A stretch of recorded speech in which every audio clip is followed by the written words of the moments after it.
And the wonderful, magical machine tells me that I'm live, so I will assume that I'm live. Folks, the title, if it ends up being clickbait for you, it was not intentionally made as clickbait. What invariably ends up happening is I have an idea for a video, an idea that I want to express, and the crystallization of that idea into a title. We say hello to Jilly Beans first in the live chat. Folks, if people are going to hate on me and think that I don't know what I'm doing, I'm in the TTRPG space. The first person in my live chat, that's a legit female. I'm just saying. Golden Coin 100. Finger red number one. I don't know if that's a description of the emoji that StreamYard is translating into text, or if that means something. Gold medal onto Jilly Beans, silver medal onto Golden Coin 100. Metaphorical alchemy. Golden Coin is legit too. Absolutely. The clickbait title is not intended to be clickbait. It is the result of not wanting to spend a million years in analysis paralysis, not making a video, not communicating, simply because one doesn't know what to title something. If you're a regular viewer of my channel, this is subject matter that I've spoken about in the past, but is coming back because I feel that it's ripe for review. Nostalgia loops and the role that the past has in determining the success or failure of current creative endeavors. We say hello to Tim Frey, number 3. Bronze medal onto you. Jilly Beans can only listen until 3. You have a meeting. It's called laying the groundwork. It's called laying the groundwork. Jilly, we get it. It's like that scene in the Spinal Tap. That's great, but we gotta go wait for our limo in the lobby. So we'll see you guys around. Golden Coin 100 filling in on Patreon. I mean on Twitch. We're also on Twitch, folks, because all portals open. Hey, to the subject at hand. In 2014, the 5th edition of Dungeons and Dragons came out. Shortly thereafter, it experienced a groundswell of success. In the ensuing years, there was great success around the 5th edition of Dungeons and Dragons, and there was much talk about why it was so successful. And many people in the TTRPG community would speak about the show Stranger Things leading to and contributing to its increased popularity. And many people would talk about the live podcast, Let's Play, Critical Role, and the influence of its powerful DM. Ken Speak is with us. Ken Speak. Hello, Ken Speak. Matt Mercer and the Mercer Effect.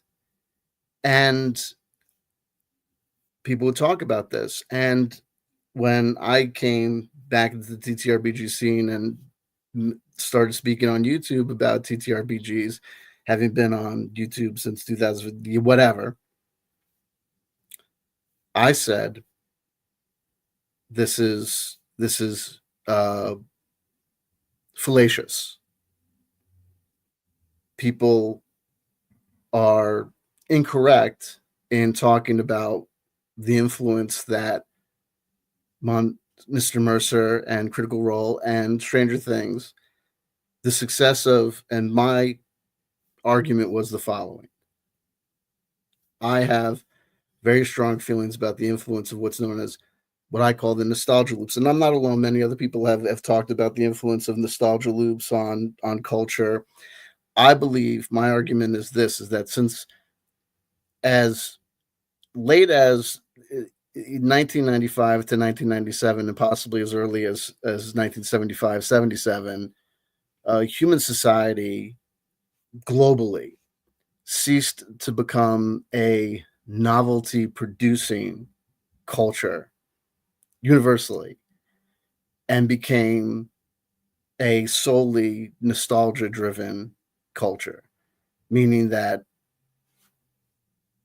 calling it late 1995, 1997, since around that time, humanity has produced nothing new. And that everything that we've produced that could be considered a piece of cultural artifact, movies, books, media, music, culture, whatever, is just art, is just a repetition of a previously existing model. Now, some people could say that this has always been the case, and those arguments are there. But I believe that, it's just a recycling culture at this point, and one need not be um, assigned or required to have any particular feeling about that. I believe one doesn't have to say be negative. One doesn't have to be positive about. One doesn't have to have any particular reaction. Just like one doesn't have to have a particular reaction to being told that you're dying. You know what I mean? We can understand why a person would feel sadness or go through the stages of grief upon receiving the information that they're dying. It's not inevitable that a person can't be at peace with the notion of passing away. Like there's a story that I once heard of, someone approached a first person, a Native American elder whose tribe was one of those tribes who it just the amount of wars that had transpired, the amount of population that had been lost due to disease and what have you, the reservation, the amount of treaties that had been gone asunder, they were at the end. The number of people that spoke the language had dwindled down to two. They were at the. There were other tribes. Wasn't the end of Native American culture at all. We say hello to Robert Redman. There are no accidents. There are only synchronicities. And someone said to, this is how the story goes. Someone said to this elder, your tribe is gone.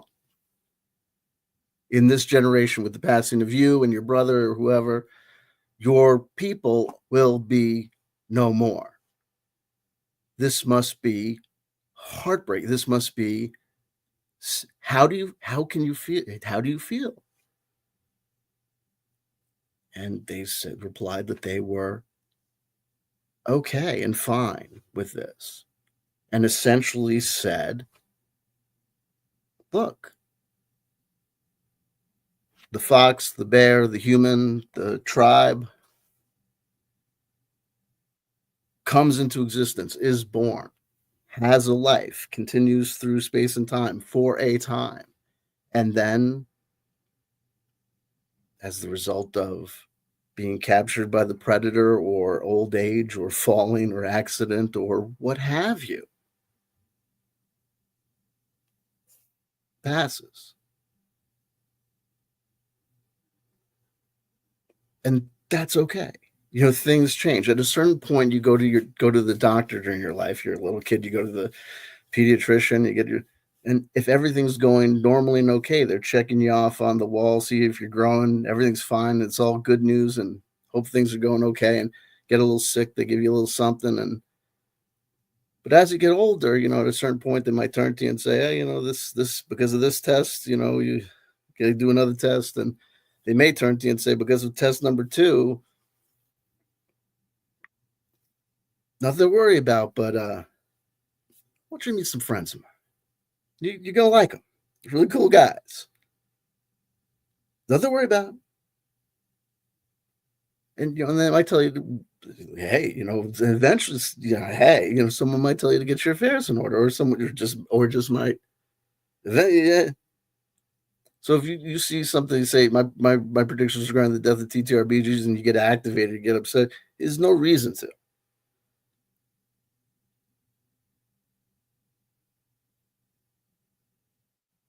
You know, this is just it is what it is. And I would dare say, if an Indian chief can make peace and be okay and say, hey, one day, hey, America is going to go away. Look, hey,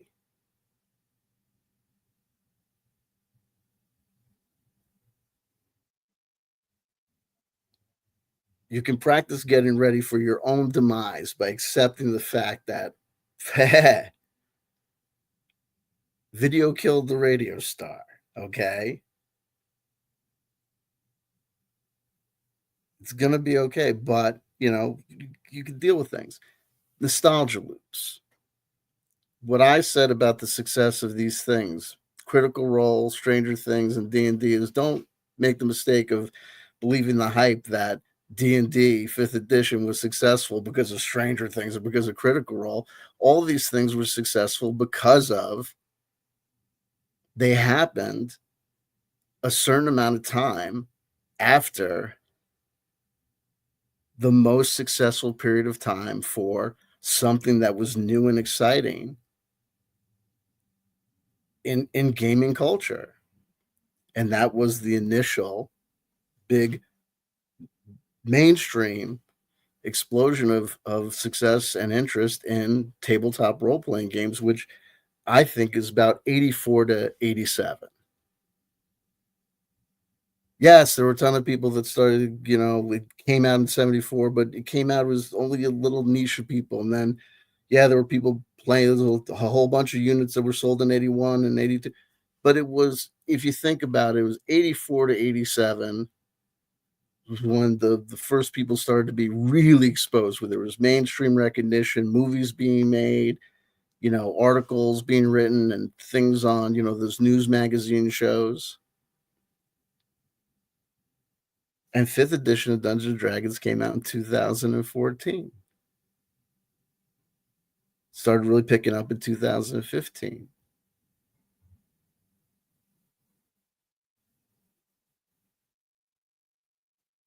And yeah, there was stuff after 87, but it was never as big as that first big thrust.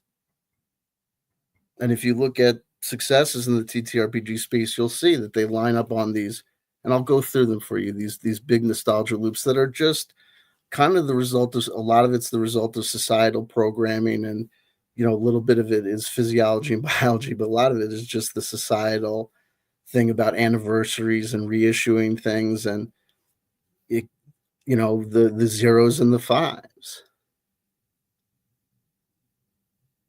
and separating things out into decades and stuff.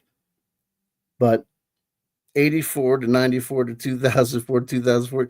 You have 30 years, 84 to 94, 94 to 2004, 2000. The 30-year nostalgia loop is one of the most powerful nostalgia loops there. And I'm saying that the success of Dungeons and Dragons 5th edition is not the result of Stranger Things or not the result of Critical Role. All those things are the result of the fact that it was this nostalgia loop for the 80s, that period of time in the 80s when I gotta tell you, tabletop role playing games and Dungeons and Dragons and Dungeons and Dragons cartoon and all that stuff was part and parcel of that experience. And it's okay that people that were tied into TTRPGs as players or tied into TTRPGs as movers and shakers in the industry. Remember, folks, the majority of people that you see on YouTube or on Facebook or on Twitter or whatever that are giving you a lot of people that are giving this the quote unquote news about TTRPGs are the people that are publishing the games themselves. They've got vested interests. I'll tell you that whole OGL scam and stuff. The majority of people that were giving you information about that stuff were people that had a vested interest in the success of things that were the direct competitors to WotC's D&D. So if you think that they were giving you absolutely objective, pure, information, they weren't, in my estimation and opinion, but it is what it is, and it's really not a big deal because there's not a lot of the stuff going on here. But look, all my observations I'm gonna share with you here are empirical observations just based on the fact that I subscribe to a lot of YouTube channels. I pay attention to a lot of different things, but I'm not gonna show you facts and figures. I'm just gonna show you things and talk about things that if you are another person that's plugged in on Instagram, on Twitter, and on YouTube to the TTRPG community, you've probably observed as well. And if you have other conclusions and other thoughts about these things, tell me in the description, in the comment section below. If you make a comment in the comment section below about this stuff, I promise I'm going to take the time to read it, and I'll take the time to reply to it in some form, either in a comment to your comment or in a reply. But be prepared. If your response is not addressing any of my particular points, be prepared for me to say something that is just, hey, you missed what I was talking about. You're talking about something else. Because like we say, feelings aren't facts. If I'm talking about why, TTRPGs are not going to be successful in the future, because you could look at historical trends, and the historical trends show that it's going this way, saying Shadow Dark is the best TTRPG that's been out in 25 years, so it's going to change everything, period. It doesn't. That's not a debate, that's not a discussion. It's just you standing for Shadow Dark, which is fine. You like Shadow Dark, that's great, but it doesn't go to the point, which is this. It might have been a year ago, it might have been 2 years ago.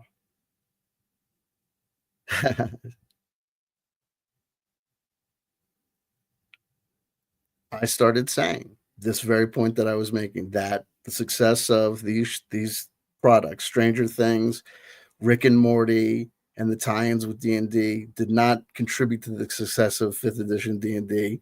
These things are all part and parcel of the same 80s geeked out nostalgia loop. They're all looking back to recreate a 1984-87 experience for people that either are desperate to recreate an aspect or an experience of their youth,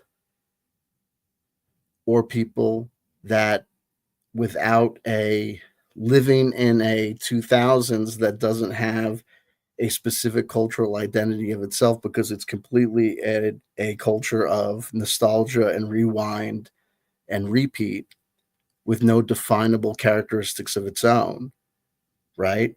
You can see pictures of the 70s and know that that's the 70s. You can see pictures of the 80s and know that it's the 80s. If you look at pictures from the 2000s, 2010s, or 2020s, you, absent a really sophisticated ability to analyze the quality of the digital photo, or seeing particular posters on the wall, and that's getting hard too, because everyone's Pulp Fiction posters, Pac-Man poster, everything's ephemera from an earlier time. You can't tell. There is no look of 2000. It's nearly impossible. So people are forced to look to eras with defined characteristics, usually on these nostalgia loops, and try and repeat it so that they can experience, it seems to me, something that feels like it's grounded in some sort of definable reality. And there being big aspects of what the 80s were like and what they felt like. Things are going to be happy. We're great. And it's also cultures of commodification. There's a reason why why they tried, I think, the media oligarchs, tried to keep us in the 80s for so long. G.I. Joe, Transformers, all that stuff you can buy, be sold, and return because you can buy and sell it. If once we go into the 90s, which we are now, the 90s are an era of ennui. It's hard to sell ennui.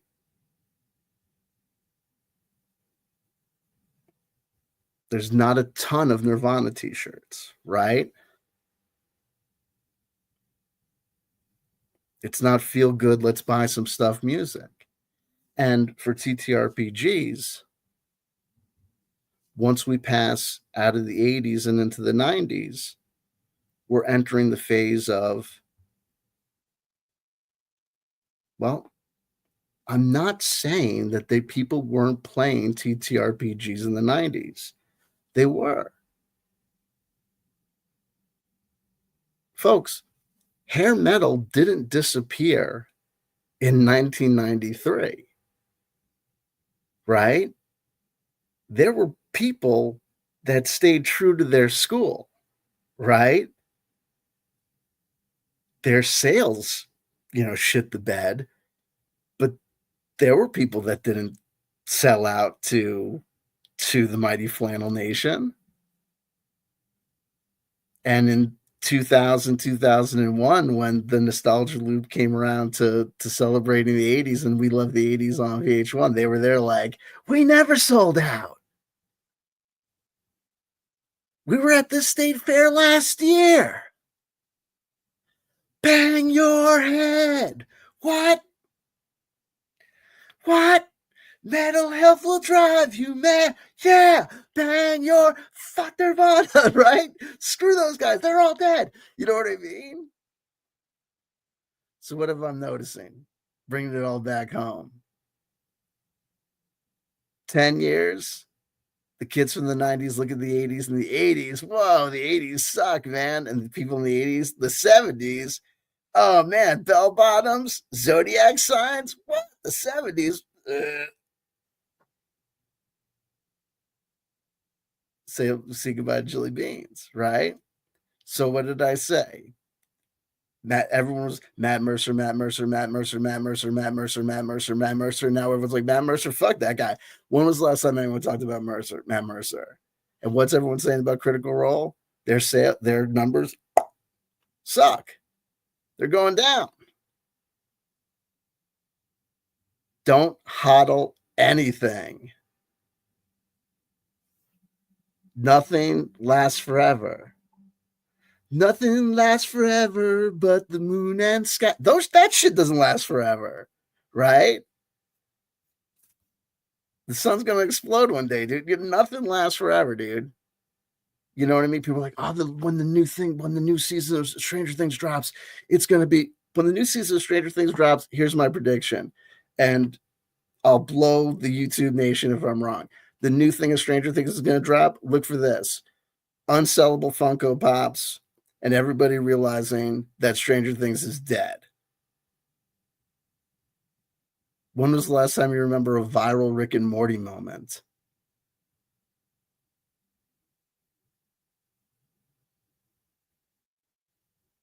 You stay away too long, man. Time moves on. I saw the latest. The hell was that? Okay, that's my alarm, yo.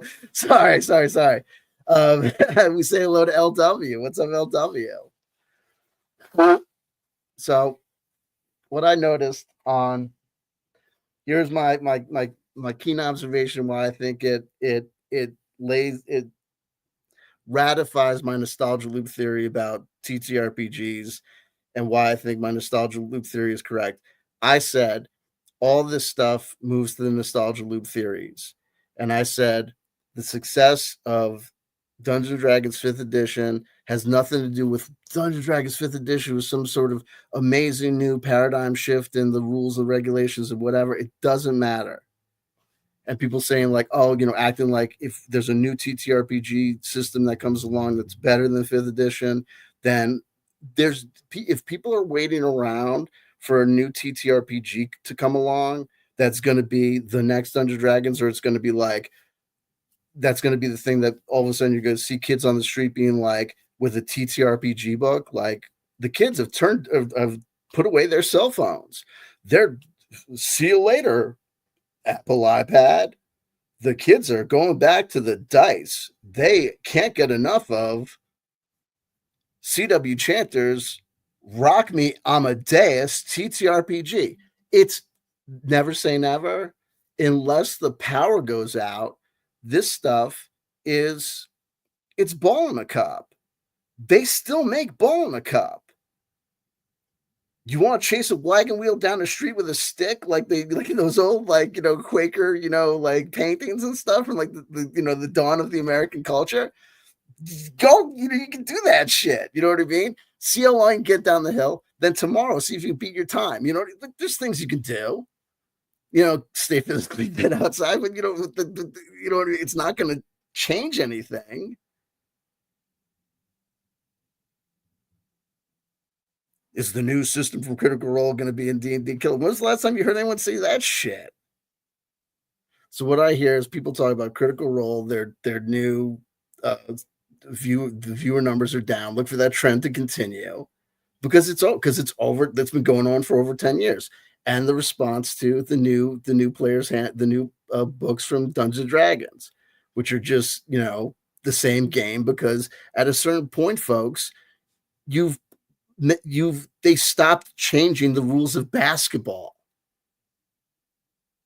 At a certain point, the National Association of Baseball, right, figured out the rules, right?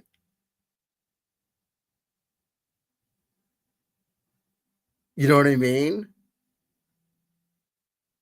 They know how to play backgammon, like you know what I mean, like they don't rejigger the rules of chess on a regular basis. It's set in stone. People know how to play. And people are acting like, you know what I mean, that someone's going to come out here and be like the Einstein of figuring out like the way that we're going to resolve whether or not a player character, that is your imaginary persona and imaginary world, the way that they're going to resolve conflict resolution, whether or not they're successful or unsuccessful in action, taking into account various skills and abilities they may have, instead of doing it via a D20 or a 2D6, we're going to do it via 2D10, but it's not going to be a pure percentile system. It's going to be, and everyone's going to go, that, but that's it. That right there. It solves everything. Get the fuck out of here. Get the fuck out of here. Get the fuck out of here. I mean, it's so ridiculous. It's so ridiculous. So what's happening? Jesus J. We say hello to Jesus J. What's happening is people are cold sweater about the new D&D products. Why? Because the 30-year nostalgia loop from 2024 is not to 1984. It is to 1994. And 1994 lands you 3 or 4 years after the introduction of second edition Dungeons and Dragons, i.e., in the TTRPG space and the TTRPG community, I'm probably addressing in large. People are gonna be like, I love second edition. A ton of my friends are playing second edition. What are you talking about? TTRPGs? You're telling me TTRPGs were dead in 1994? Compared to 1984, absolutely they fucking were. Were there tons of people playing TTRPGs? Sure, absolutely. There were tons of people in the sense that it was what it was. But it was not the cultural growing point for TTRPGs that the mid 80s were. It wasn't making new ground, and people weren't looking at it saying, where is the growth going to go and how big is it going to be? At a certain point, it was eclipsed by video game technology. And for a certain number of years, it ran side by side. And now it's absolutely a niche interest. So if you notice, what I notice is that people note that Critical Role is not doing the what it used to do, which I think backs up my prediction that this goes on nostalgia loops and things after 10 years go down. There'll be the diehards, the hardcore, the underground loves 10-year nostalgia loops, but other people don't. What else did I notice? People's kind of cold shoulder response to the new edition of D&D, even though it's still the same old edition, because like I said, it's like there's still people playing, but it's not going to be the growth you're not going to see. And if I'm wrong, you can come back in the comment section and say, you're totally wrong. Look at the sales are absolutely fantastic and it's making new growth and new players all the time. And it is what it is. And then number 3, what are people in the actual TTRPG community talking about more and more? You see what I see. Well, if you see what I see more and more people mentioning Vampire the Masquerade, which came out when? 1993, 1994. There's your 30-year nostalgia loop right there. But remember, Vampire the Masquerade had its run and it was big. But was Vampire the Masquerade ever as big as Dungeons and Dragons? No. It was big in TTRPGs. I've been in the goth community. I've been in the rave community. I've seen things blow up and I've bailed when things turned into Marilyn Manson, and I bailed before things turned into the Electric Daisy Carnival. But at the same time, we predicted that a year ago. That's it. That's what we're talking about, Jonas. We're talking about my predictions coming true. So about my predictions coming true. So look, those are my predictions. You can go back in time and see that I made those predictions legit. I think those predictions are coming true, and I think they're coming true because of the nostalgia loops. And that's what I'm saying, folks. People are going to say, this is brilliant, that's brilliant, this person's amazing, that person's amazing. And what I'm just basically trying to tell you is this. It's not that I'm trying to shit on individual people. What I'm trying to tell you is this. You don't need to worry about hero worship because things are successful, especially nowadays. You'll see if you can open your eyes. I think you'll see if you open your eyes that since the mid 90s, the people that people will tell you are brilliant geniuses, amazing artists. Ask yourself, is this person doing anything new? Is this person an inventor or an innovator, or is this person a craftsman or a craftswoman who is merely taking pre-existing paradigms and kind of reintroducing them into the zeitgeist of media attention or people's brain space, or are they just trying to perfect something or reintroduce it or just repeating things?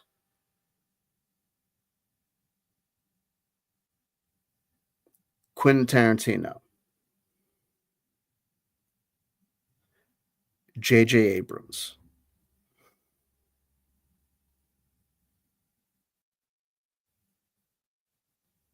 I need a third person.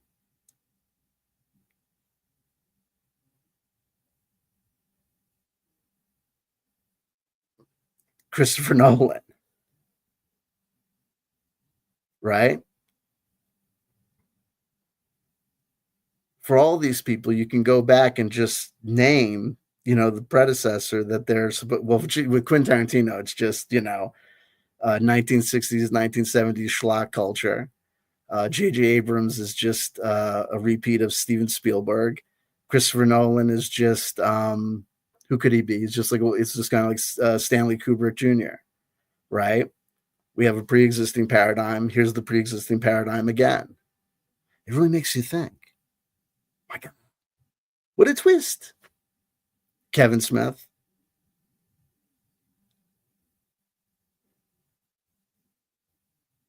Rob Zombie, the endless cycle of repeats and you know, every movie is a remake or a part 2 to a movie that came out.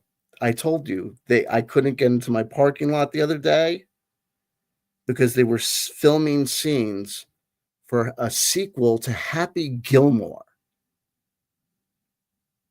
a sequel to Happy Gilmore. Again, and remember, you don't necessarily need to be depressed about any of this in the same way you don't need to necessarily be depressed about being diagnosed with a fatal disease. But you don't want to be in denial about having been diagnosed with a fatal disease. And you don't want to be in denial about, why things are successful or what is actually going on. And you don't want to let yourself be lied to and be manipulated by people whose vested interest is really in trying to, either just keep themselves going, you know what I mean? Or keep themselves in denial.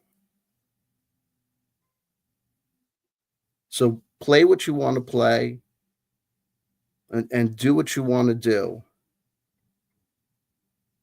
But if anyone's trying to get you excited about something or get you angry about something or make you feel like, you know, something's happening for some reason, like this is happening because Dungeons and Dragons is being hurt because Watsy's going woke or whatever. No, none of that stuff's happening because of that. It's all happening because on a mass level, people go back and repeat on a mass level what happened 15, 20, 25, 30 years ago.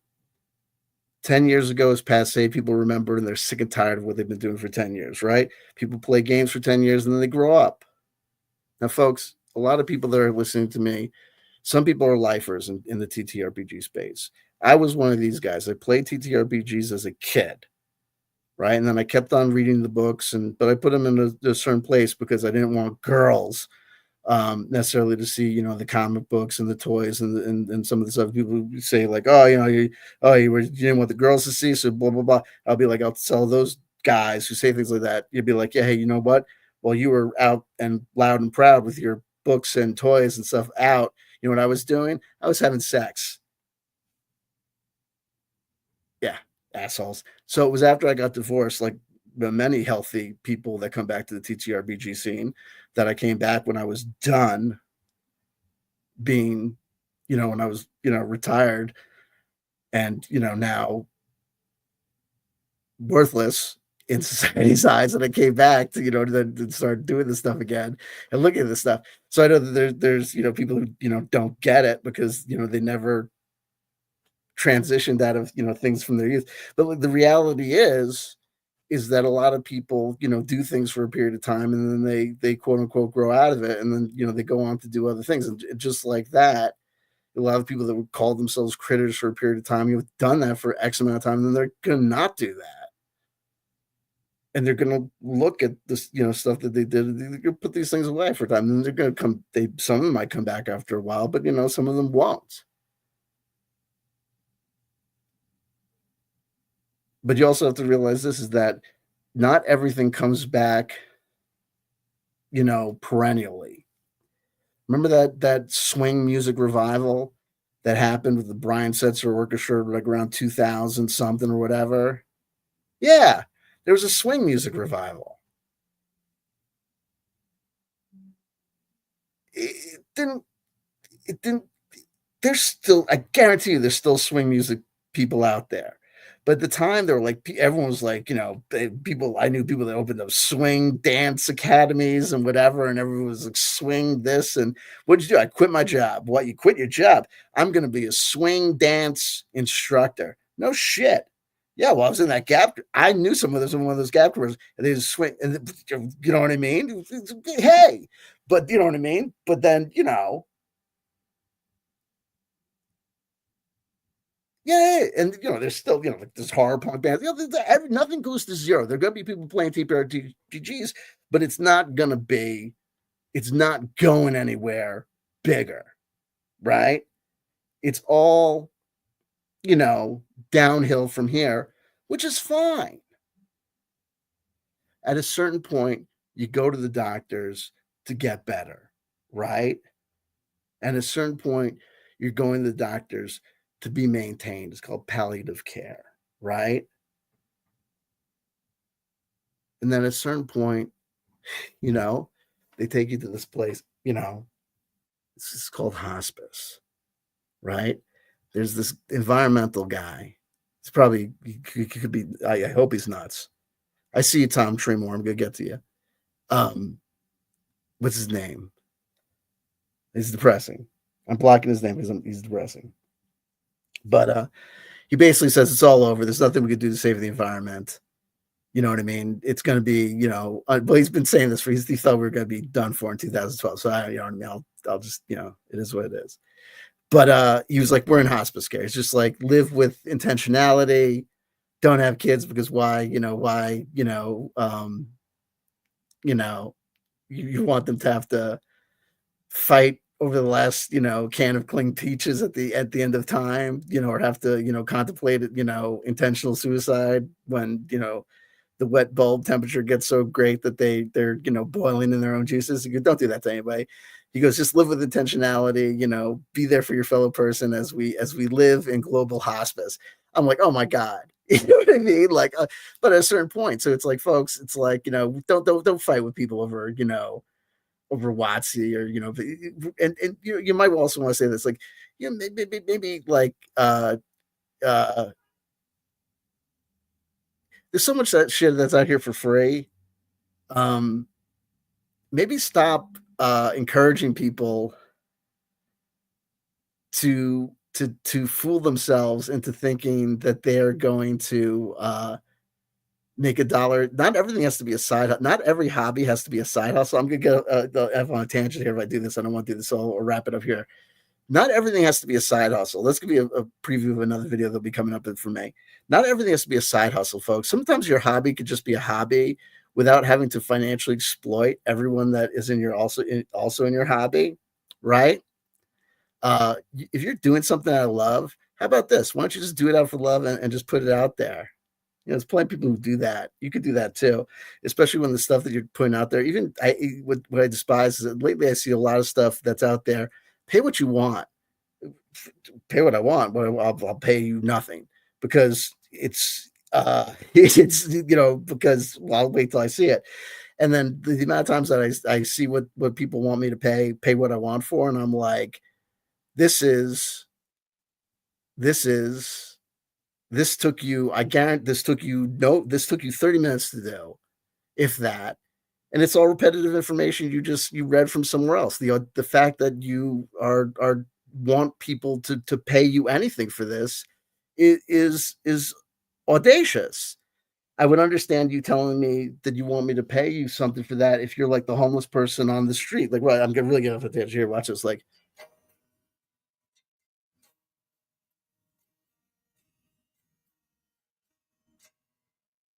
little necklace on my banister, homeless woman, don't know what it's for. Don't want to be no beggar lady. So she gives you something for your dime. Little necklace, little necklace. Don't look so fine, but it's not that. She ain't no beggar woman. She gives you something for your dime. Right? If you're out there, you're like your dog is dying of colostomy stomatitis, and you've got brain hemorrhage the size of my dick, and you're selling the results of your the 12-page RPG jam for pay what you want because you're dying, and you're letting me know that right out the gate. I'll pay $5 for like 12 words if you're dying. But ain't no one doing, not a lot of people. That's not the majority of those people. It's people that are just like, oh, I could ask for money for nothing, so I'm gonna ask for money for nothing. Fuck you. I've got a Patreon. where you know what I mean? I do what I do for nothing, but you can pay me a little dollar per month, but you can get some. Hey, folks, it is what it is. But I just thought, oh, that's ironic. I don't know if that's ironic, but it is what it is. But fuck that person with it. I everyone on itch.io, guess what? If you don't have an actual product on itch.io, but it's one page of between 12 and 25 words, and you're asking people to pay what you want,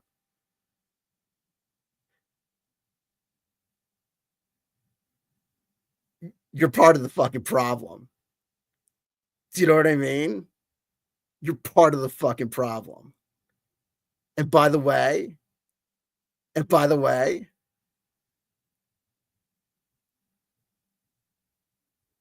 no. And you know what I mean? And you will not be collecting $200, shadow dark nothing. Everything's going to Moncala money, and you know what I mean? And have fun. And you could send your resume to a lot of people because Bernie Sanders didn't win, and neither did Kamala Harris. So I'll see you in Argentina, and we'll all, you know what I mean, do something because it is what it is. Of course, I know who Gerald Celente is. Have I ever met him? No. He speaks a lot like me, but he's from Brooklyn. I'll go and check out his historic building because that's what you do. You buy historic buildings, things that have value. My Gerald Celente is a little rough. Folks, let me hold on 1 second.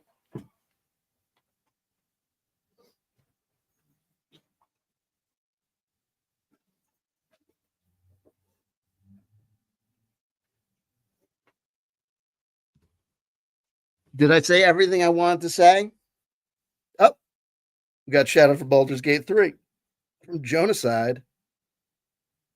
Argentina, really Argentina? I don't think you'll be welcomed there. It's fine. I'm welcomed everywhere. I think I'll just tell them I'm Gerald Celente. I'll tell them I'm Jello Biafra. I'll tell them I'm Dino Casadente from Brujeria. I know I slaughtered the guy's last name. It's been a while since I listened to Fear Factory. Okay, folks. From the oh gosh. Oh wow. Folks, 10 people viewing according to the mighty analysis machine, and you cannot make this stuff up. People were going to swing classes after work, says Zytec, and we say hello and we shout out Zytec. Zytec, good to see you in the live chat. I don't know if I've seen you before, baby. Folks, 10 of swords. Folks, there are some cards that are hard to read and hard to learn. Oh, what does that card again mean? 10 of swords is not one of those cards. It's like the 3 of swords. There's some cards that are like there's some cards that are like easy to learn, hard. No, this is easy to learn, easy to master. 10 of swords shows up. It's like the death card. You have to be like, listen, this can be taken a lot of different ways. The 10 of swords can be taken one way and one way only. Up the rear fast. Hope you stretched. Oh my God. Sword swallower in reverse. The only way out is through you. Game over, honey. Yo, beep. Hi, honey. This is your horoscope calling. Listen, just don't go outside. In fact, if you're thinking about leaving the apartment tonight, I would suggest leaving the following way. Draw yourself a nice, big, big, big warm bath and just go bubble out. See you later, because your entire future moving forward from here on out, you're done. You're done. You're done, kid. Dungeons and Dragons, Call of Cthulhu, Advanced Fighting Fantasy. Folks, see you at the old age home. You're done. All over. Tom Tremaine says last time I was here was the 10 of Wands. You should have, and then you said you should have stuck. That's when you say, stay. And then you ask for another hit, and look what happened. Woo! Tom, quit while you were ahead. Boogeyman will drown me if I take a bath. Well, Boogeyman better than the swords. Oh my God, this guy's not having a good time. Woo! It's all, you can't make this stuff up. 10 of swords. Folks, we're as over as the red room. We are trying to expand our audience. We don't know why our audience won't expand. Well, maybe it has something to do with the fact that y'all suck and you've done nothing but help the world understand and learn that you suck. Everybody hates us because we are terrible people. Yeah, well, okay, so you understand that you're terrible people. So it's not that you don't understand, it's like you don't get it. Once it seeps in to your cranium, that it's like people don't like you.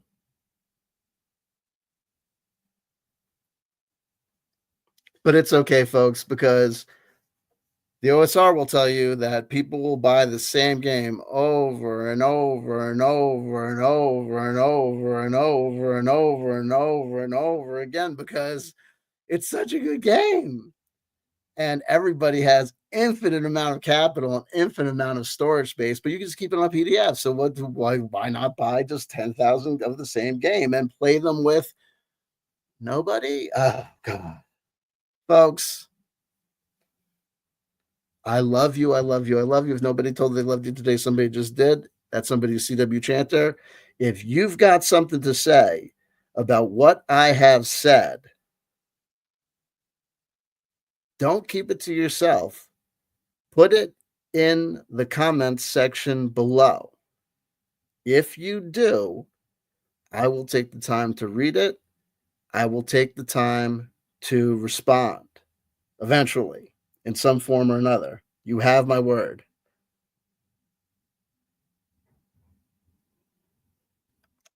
Tom Tremaine says, I don't know how you get on the IP2 roster, CW, but you'd easily get 30, 40, 50 viewers if you could get on it. So many folks reference their menus. I have no idea what IP2 even is. But I know that IP2, at least for now, my medical conditions maintain. I hope to P for the future. Golden Coin 100 says IP2 is toxic.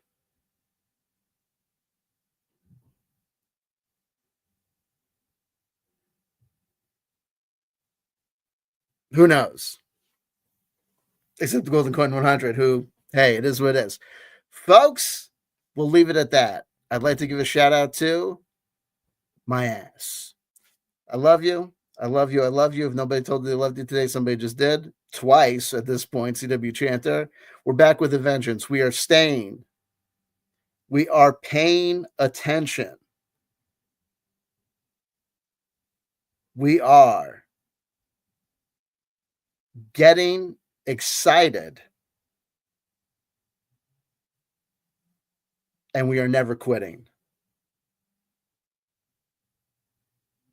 Never.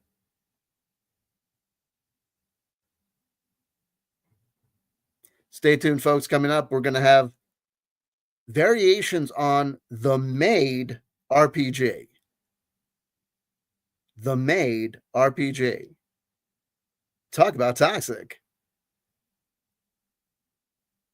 I love you. King Cobra? Ice Poseidon? You had me at King Cobra. I don't know where those other guys, Ice Poseidon, that guy's still around? Jeez Louise. Oh my God, it all started on RuneQuest. Folks, we all got it. My God, listen, if you add Ethan Ralph to that mix, maybe we'll have something. You know what I mean? Well, Stephen Cambion's making appearances on Kino Casino, so maybe I got to make some lateral moves. I'm kidding. Folks, I better get out of here before things start going. Roll for combat.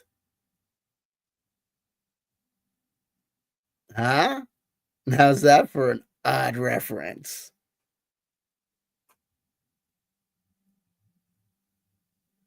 Reference. Okay, I'm done. Peace. I love y'all. Take care.